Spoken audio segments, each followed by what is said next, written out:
Salut, c'est Cédric. Je vous fais l'introduction de cette vidéo hebdo de manière un petit peu spéciale puisque aujourd'hui je marie l'un de mes meilleurs amis, en tout cas je suis le témoin, et je suis en queue de pie. Donc je pense que c'est la dernière fois que vous me verrez dans ce genre de costume, quoi qu'il en soit. On débute la vidéo hebdo sur les marchés tout de suite. Allez, on débute comme chaque semaine par une analyse des indices. Alors on commence par le Nasdaq.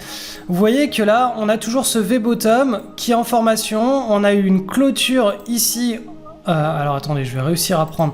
Voilà, on a une clôture ici qui ensuite a validé ici. Donc on a ce V-bottom. Alors certains disent que c'est effectivement un double bottom larvé. D'un point de vue chartiste pur, on a un double bottom larvé. Pourquoi est-ce que je parle moi de V-bottom? Tout simplement parce que la chute a été tellement importante que si on passe en hebdo, voilà, on est dans une situation de V-bottom en hebdo, c'est-à-dire que bim, bim. Donc là, on est vraiment sur une balle de tennis qui est arrivée à pleine vitesse et qui est en train de rebondir à pleine vitesse.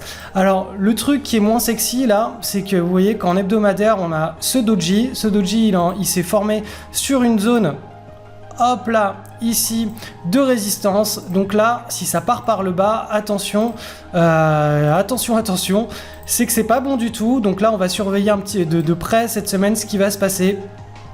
Les niveaux sur le marché US, donc ils sont ici. Donc typiquement, tant qu'on est au-dessus du pivot supérieur, on reste sur notre scénario haussier.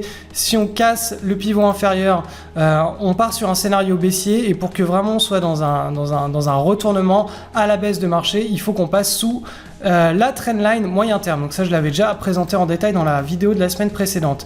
On va passer maintenant sur le marché européen.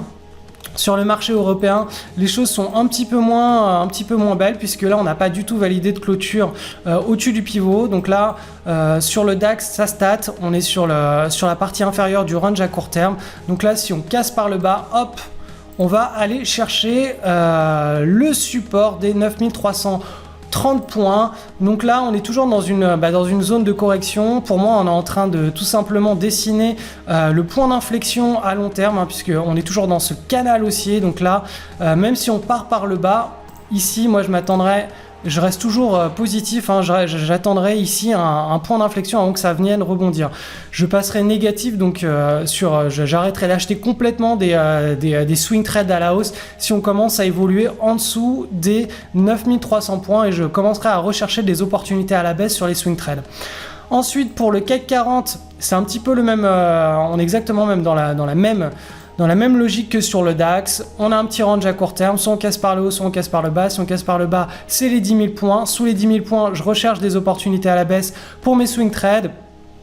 Si on ne casse pas les 10 000 points, je vais attendre le point d'inflexion ici pour rechercher à nouveau des positions à la hausse pour les swing trades. Et là, si on casse au-dessus des 11 100 points, on ira certainement combler le gap à court terme. Donc pour le moment, hop, c'est du range, on ne sait pas ce qui se passe, on attend que le marché nous donne une direction. Donc en hebdomadaire, qu'est-ce qu'on a ici? Voilà, on a toujours une zone de temporisation, donc là, personne ne sait encore si ça va partir, hop, par le haut ou par le bas. Alors, premier titre de cette semaine, le titre Radcom RDCM. Celui-ci donc nous présente une belle pattern en hebdo. Je vous l'avais déjà présenté courant août. On a eu ensuite la correction forte boursière à la fin du mois d'août. Vous voyez que le titre a extrêmement bien tenu. Et là, les volumes sont en train de revenir à nouveau en hebdo. Et on est en train de retester les plus hauts. Donc là, en principe, la semaine prochaine, hop, si on casse, ça devrait partir. On a une très belle pattern avec un très beau momentum. Donc là, typiquement, c'est le genre de trade qu'on peut prendre en hebdo plutôt qu'en journalier. En journalier, le graphe ressemble à ça. Donc vous voyez qu'on est large pattern. On a une petite micro pattern qui se met en place au-dessus du pivot, au niveau du pivot. Donc en principe, le trade aurait certainement dû partir directement comme ça ici si on n'avait pas eu la forte correction des marchés à la fin du mois d'août. Mais bon, ça, on ne peut pas le prévoir à l'avance. Donc, tout ce qu'on a à faire, nous, c'est à gérer avec notre money management. Ensuite, on a le titre MPCK. Celui-ci, je vous le présente parce qu'il a un beau momentum. Regardez, on est passé de 1,5, donc ça c'est les euros, puisque c'est un titre coté sur le marché allemand, à plus de 3,40 €. On a une base qui se forme, cependant, il y a un manque de liquidité qui est beaucoup trop important. Vous voyez que tous les petits points là comme ça signifie que c'est des journées sans pratiquement aucune transaction ou sur un seul niveau de transaction. Donc ça manque trop de volume, ça manque trop de liquidité.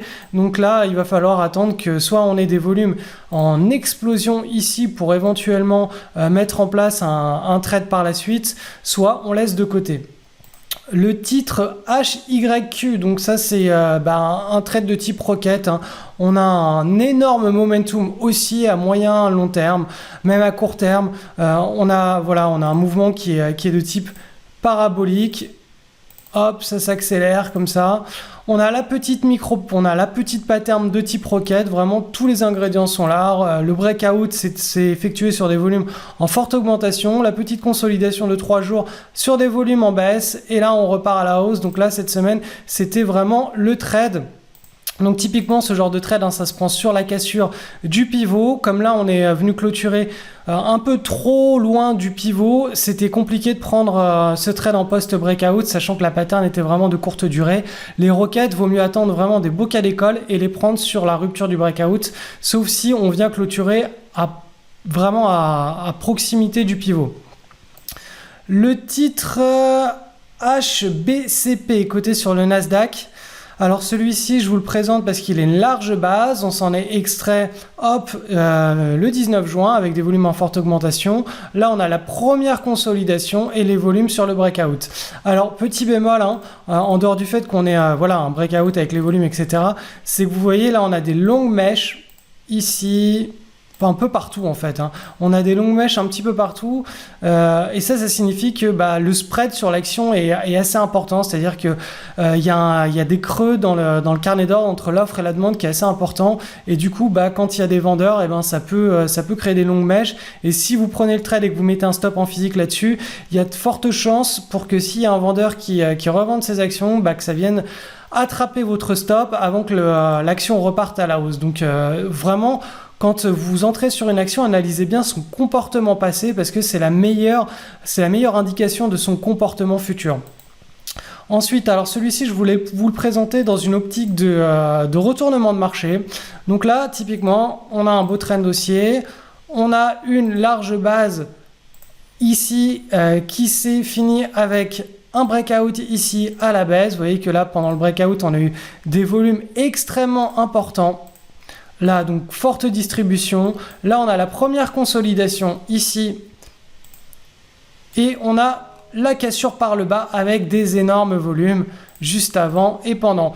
Donc, à quoi ressemble un short dans un contexte de marché baissier? Typiquement, c'est à ça. Il faut vraiment qu'on ait tous les ingrédients en termes de volume, en termes de configuration de chartiste pour qu'on puisse prendre ce genre de trade. Tout simplement parce que c'est très important d'être très méfiant dans les marchés baissiers parce que les réactions ne sont pas du tout les mêmes que dans les marchés haussiers.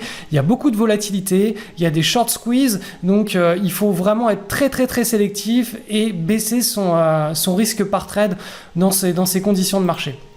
Donc on en revient aux deux dernières actions à la hausse pour cette semaine. C'est le titre ABMD, Abiomed, donc celui-là je vous l'avais présenté de mémoire donc au mois de juillet, pendant la rupture ici, on a eu la validation ici, et là on a une petite consolidation, on est sur un trade de type roquette de marché. Donc là, rien de spécial, hein, c'est un peu de type cas d'école, sachant que le marché n'a pas un fort momentum. Si vous avez pris ce trade ou si vous le prenez, puisqu'on est relativement proche des pivots, ne vous attendez pas à des taux de réussite tels que ceux qu'on a quand on est vraiment dans un marché haussier. Là pour le moment on est toujours en range, on ne sait pas si ça va partir à la hausse ou à la baisse, donc il faut être très méfiant, il faut baisser son risque par trade, c'est-à-dire le diviser par 2 et prendre rapidement 50% de ses profits dès qu'on atteint le R1. C'est la meilleure façon de gérer un marché en range.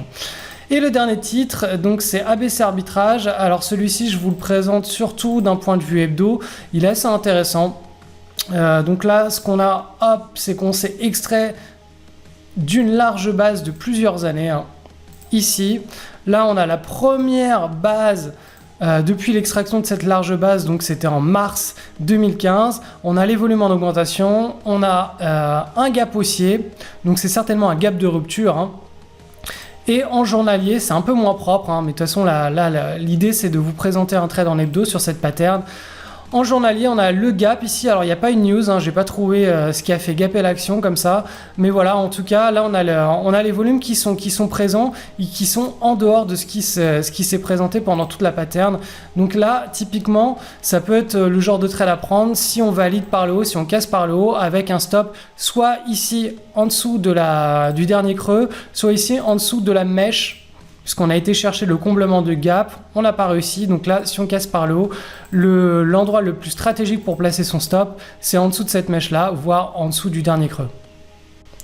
Donc pour résumer, on est toujours dans un marché, c'est du pile ou face, hein, ça stat, on est dans un range, la dynamique de fond à long terme elle reste toujours haussière, à court et moyen terme on est dans une zone de tension à forte volatilité, donc privilégiez encore le screening sur les actions haussières, puisqu'il y a de fortes chances, en tout cas pour moi, que le marché vienne rebondir parce qu'on est sur des zones extrêmes de pessimisme, et si on vient à rebondir, on aura des superbes opportunités de swing trade, et ça c'est vraiment quand on est sur les points de correction les plus bas qu'on a les plus belles opportunités par la suite qui se dessinent. Donc pour la fin de l'année, si ce scénario il se met en place, on risque d'avoir de très très jolies plus-values. Si ce scénario il se met pas en place, tout simplement on se mettra à shorter les marchés, à trouver des opportunités baissières. Alors c'est pas pendant les marchés baissiers qu'on fait les plus belles performances, au contraire il faut rester très défensif, ça nous permet simplement de rester dans la partie, mais c'est pas pendant un marché baissier qu'on va réaliser le gros de notre performance. Autre chose, si vous souhaitez vous mettre au swing trading, vous voyez que c'est un peu technique, ça demande quand même un petit peu de pratique. Je vous invite simplement à aller voir ce que j'ai mis en place sur le blog. Il y a énormément d'articles sur mon blog, il y a beaucoup de vidéos. Il y a notamment une formation qui est gratuite et qui dure 7 jours, donc je l'appelle la formation express de 7 jours. Pour cela, vous avez simplement à cliquer sur le lien qui se trouve juste en dessous de cette vidéo ou même sur la vidéo et vous arriverez sur la page d'inscription. Donc en gros, pendant 7 jours, vous allez recevoir tous les 2 jours un email, ou tous les 1 jour, enfin ça dépend des jours, bref, un email avec un cours, il y a des vidéos, c'est très intéressant, donc je vous encourage vraiment à suivre ou à resuivre cette formation, parce que vous allez apprendre beaucoup de choses sur le trading et notamment des réalités qui vont vous choquer. Donc on se retrouve juste derrière pour votre apprentissage gratuit sur 7 jours, et puis je vous souhaite une excellente semaine sur les marchés.